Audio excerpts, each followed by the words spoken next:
Right now, though, I want to get a check on European markets, which followed their lead from U.S. markets and turned higher after the Federal Reserve threw the kitchen sink at this virus this morning. Want to check in with Oscar Williams-Grut for the latest. Good morning, Oscar.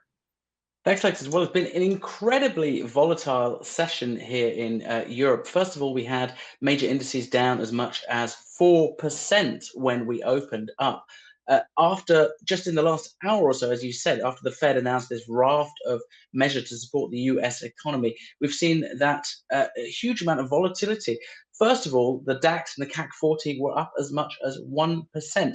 However, they have pulled back slightly. They are now just about a third of a percent lower for the DAX and about a half a percent lower for the CAC 40. Now, I think that is because investors are trying to balance all these competing news flow that we're getting. We have, of course, the Fed, who are supporting the US economy, which is good for the main driver of the global economy, of course, the US. But then we also continue to have pretty negative news flow coming out of Europe around the actual coronavirus outbreak here.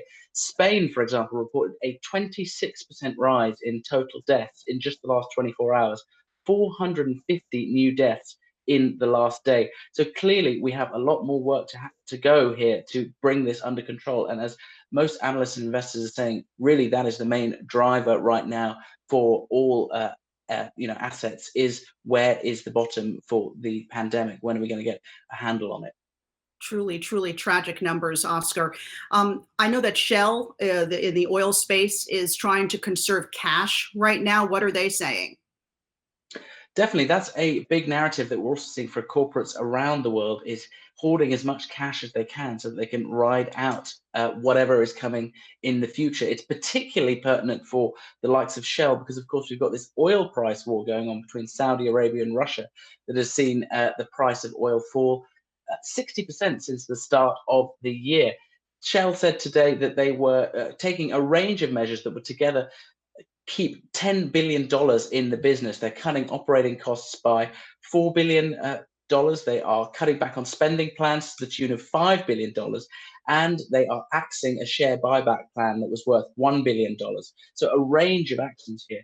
CEO Ben van Beurden said, Shell has weathered these types of volatility storms in the past, and they are well equipped to tackle this one. And I just want to talk about the stock as well. It's a real illustration of the type of volatility we've seen today. It was down as much as 3% at the open in London. Now it's up 5%. Yeah, that pretty much says it, right? All right, thanks a lot, Oscar Williams-Grut in London. Hey investors, Zach Guzman here. Are you interested in learning more about the markets and getting the latest financial news? Well, then click right here to subscribe to our Yahoo Finance YouTube channel. Get the latest up-to-the-minute market analysis, big interviews in the world of finance, and information on how to manage your money every day wherever you are.